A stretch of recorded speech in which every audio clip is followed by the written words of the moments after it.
Hello friends, आप लोग कैसे हैं। उम्मीद करते हैं आप लोग ठीक होंगे, आप लोग हेल्दी होंगे। फ्रेंड्स, आज जिस प्लांट के बारे में हम बात कर रहे हैं तो उम्मीद करते हैं कि आप प्लांट की लीफ देख करके हो सकता है पहचान गए हों कि ये कौन सा प्लांट है। आप गार्डन में आमतौर से इसको देख सकते हैं। ये एक ऑर्नामेंटल प्लांट के तौर पर जनरली देखा जाता है, बहुत आम है। आप इसे गार्डन में देखते हैं, ये एवरग्रीन रहता है, हर मौसम में ये हरा रहता है। इसको आम तौर से जो हम लोग गार्डन में लगाते हैं तो इसको मोरपंखी कहते हैं, वैसे इसको थूजा भी कहा जाता है।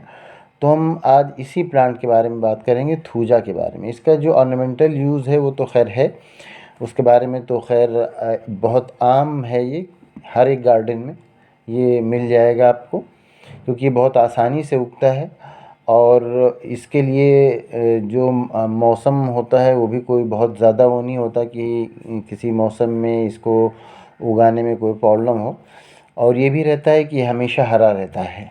तो ये एक तरह का एक एवरग्रीन या सदाबहार पौधा होता है। लेकिन हम यहाँ पर इसके कुछ मेडिसिनल यूज़ हैं जो उसके बारे में बात करेंगे। ख़ासकर इसको होम्योपैथी में यूज़ किया जाता है, थूजा को। और होम्योपैथी में थूजा के नाम से ही मिलता भी है, ये दवा का नाम भी थूजा ही होता है। अब उसके बाद ये मदर टिंचर है या अदर जो डाइल्यूशन होते हैं वो अलग, इसकी पोटेंसी जो होती है उसके अकॉर्डिंग इसको इसका नाम दिया जाता है कि थूजा ये मदर टिंचर है या थूजा 30 है या 200 है। अलग अलग इसकी पोटेंसी के हिसाब से इसको नाम दिया जाता है। लेकिन हम यहाँ पर बात करेंगे कि इसको किस किस चीज़ में इस्तेमाल किया जाता है आमतौर से। तो थूजा को होम्योपैथी में जनरली यूज़ किया जाता है कोई जो बॉडी में किसी तरह का जो आउट ग्रोथ होता है उसके लिए ख़ास करके इसको यूज़ किया जाता है। जैसे मस्से निकल आते हैं तो उसके लिए थूजा यूज़ किया जाता है। या पाइल्स में भी इसको कुछ डॉक्टर्स रिकमेंड करते हैं, क्योंकि वो भी एक तरह के आउटग्रोथ की तरह ही होता है। तो कोई भी बॉडी का आउटग्रोथ होता है उसमें थूजा यूज़ किया जाता है। मस्सों में ये बहुत ज़्यादा फ़ायदेमंद माना जाता है। इसके अलावा ये सर दर्द में भी यूज़ किया जाता है, या जोड़ों और जो मांसपेशियाँ होती हैं उसके दर्द के लिए भी इसको यूज़ किया जाता है।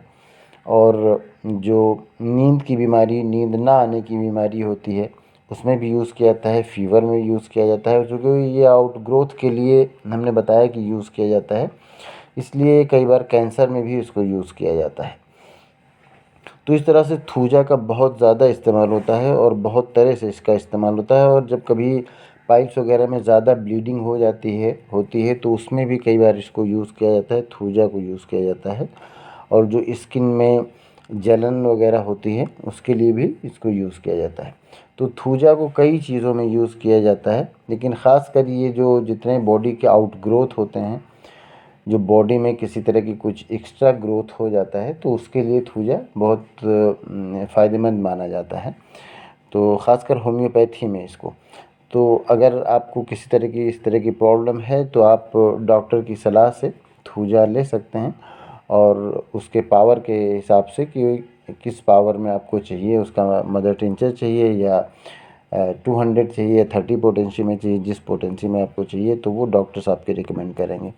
तो यही थूजा है जिसको कि होम्योपैथी में बहुत एक इम्पॉर्टेंट मेडिसिन की तरह यूज़ किया जाता है। लेकिन जनरली इसको आप गार्डन में देखते हैं और गार्डन में इसको यूज़ किया जाता है एक ऑर्नामेंटल प्लांट की तरह। तो उम्मीद करते हैं थूजा के बारे में ये वीडियो आपको इन्फॉर्मेटिव लगी होगी और ये जानकारी आपके लिए इंटरेस्टिंग भी होगी। Thank you.